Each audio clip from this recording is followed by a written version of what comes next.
Voici quelques informations sur le cancer du sein de Breast Cancer Now.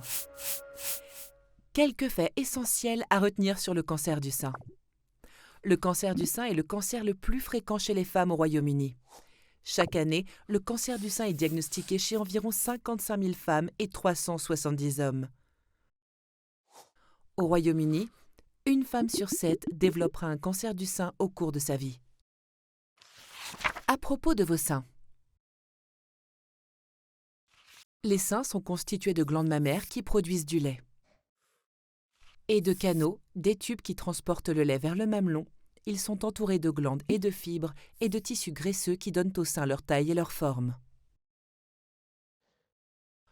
Lorsque vous examinez vos seins, c'est ce que vous pouvez souvent ressentir. Les seins contiennent également un réseau de vaisseaux lymphatiques fins et tubulaires. Ceux-ci sont reliés aux ganglions lymphatiques, des glandes situées sous le bras. Qu'est-ce que le cancer du sein ? Le cancer du sein commence lorsque les cellules du sein commencent à se diviser et à se développer de manière anormale et incontrôlée. Il n'existe pas qu'un seul cancer du sein, il en existe plusieurs types. Le cancer du sein peut être non invasif, également appelé in situ, ou invasif. On parle de cancer du sein non invasif lorsque les cellules cancéreuses n'ont pas encore développé la capacité de se propager dans le sein ou dans une autre partie du corps. On parle de cancer du sein primaire ou invasif lorsque les cellules cancéreuses se sont propagées au tissu mammaire environnant, mais pas au-delà du sein ou des ganglions lymphatiques sous les bras. On parle de cancer du sein secondaire ou métastatique lorsque les cellules cancéreuses du sein se sont propagées du sein vers d'autres parties du corps en passant par les ganglions lymphatiques ou le système sanguin. On l'observe le plus souvent dans les os, le foie, les poumons ou le cerveau. Sensibilisation au cancer du sein. Connaître ses seins, c'est apprendre à connaître l'aspect et la sensation de ses seins et savoir ce qui est normal pour soi. Il s'agit de savoir quels sont les signes nouveaux ou inhabituels à surveiller et de se sentir à l'aise pour les signaler à son médecin. Il est important de se rappeler que les seins changent tout au long de la vie. Cela se produit pendant la puberté, le cycle menstruel, la grossesse et la ménopause. Pourquoi le dépistage précoce est-il important ? Plus le cancer du sein est diagnostiqué tôt, plus le traitement a des chances de réussir.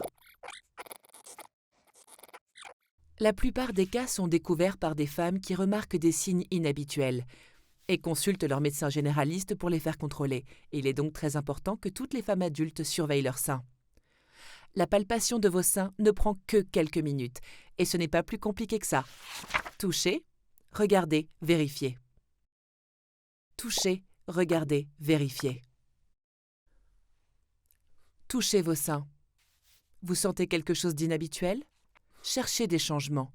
Est-ce que quelque chose vous semble différent ? Vérifiez tout changement auprès de votre médecin traitant. Il n'y a pas de technique particulière. Vérifiez toute la zone de la poitrine, y compris les aisselles, le haut de la poitrine et jusqu'à la clavicule.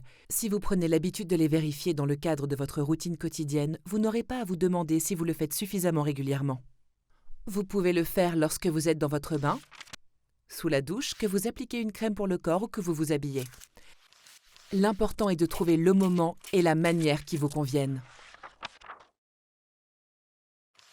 Signes et symptômes. La plupart des changements dans les seins, y compris les bosses, ne sont pas des cancers du sein. Mais il est important de faire vérifier tout signe nouveau ou inhabituel par votre médecin. Les signes et symptômes du cancer du sein consistent en une grosseur ou un gonflement du sein, de la partie supérieure de la poitrine ou de l'aisselle. Une modification de la peau telle qu'un plissement ou un creux. Un changement de la couleur du sein. Il peut être rouge ou enflammé. Un changement au niveau du mamelon. Par exemple, il est devenu rentrant ou inversé alors qu'il pointe habituellement vers l'extérieur. Éruption ou croûte autour du mamelon. Liquide inhabituel ou écoulement de l'un des mamelons. Modification de la taille ou de la forme du sein. En soi, Une douleur dans les seins n'est généralement pas un signe de cancer du sein, mais faites attention aux douleurs dans le sein ou les selles qui sont présentes tout le temps ou presque tout le temps. Bien que le cancer du sein soit rare chez les hommes, il possède une petite quantité de tissu mammaire où des cellules cancéreuses peuvent se développer. Nous recommandons donc aux hommes adultes de rester vigilants. Dépistage systématique du cancer du sein par le NHS. Le dépistage du cancer du sein repose sur une radiographie appelée mammographie pour rechercher les cancers du sein qui peuvent être trop petits pour être vus ou sentis. Toute personne âgée de 50 à 70 ans et inscrite comme femme auprès de son médecin généraliste est automatiquement invitée au dépistage du cancer du sein. Les convocations sont envoyées par courrier. Elles seront reçues si ce n'est l'année des 50 ans ou plus tard l'année des 53 ans.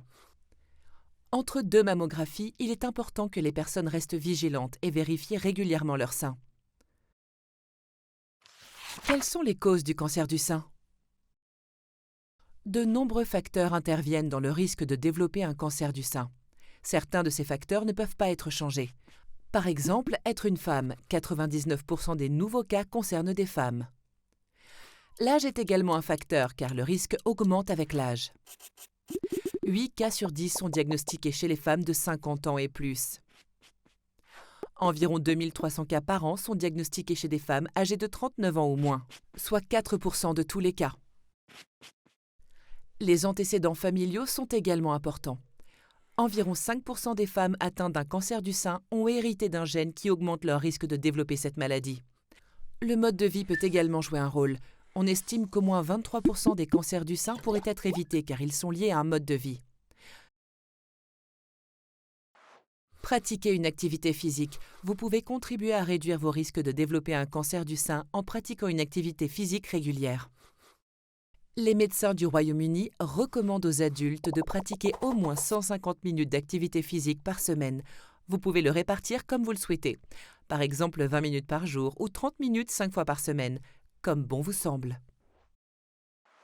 Gardez un poids de forme. Garder un poids de forme peut réduire vos risques de contracter un cancer du sein. Après la ménopause, le risque de cancer du sein augmente si les femmes sont en surpoids. Plus vous prenez du poids au cours de votre vie, plus votre risque est élevé. Faites attention à l'alcool. La consommation régulière d'alcool est associée à un risque plus élevé de développer un cancer du sein. Plus vous consommez d'alcool, plus le risque est grand. Les directives nationales en matière de santé recommandent aux hommes et aux femmes de ne pas boire plus de 14 unités d'alcool par semaine. C'est l'équivalent de 6 verres de vin de 175 ml ou de 6 pintes de bière moins fortes par semaine. Vous devriez également répartir vos consommations sur plusieurs jours et essayer d'avoir des jours sans alcool chaque semaine. Pour en savoir plus sur le cancer du sein et la santé des seins, consultez notre site web. Suivez-nous sur les réseaux sociaux ou appelez notre ligne d'assistance gratuite. Merci de nous avoir écoutés.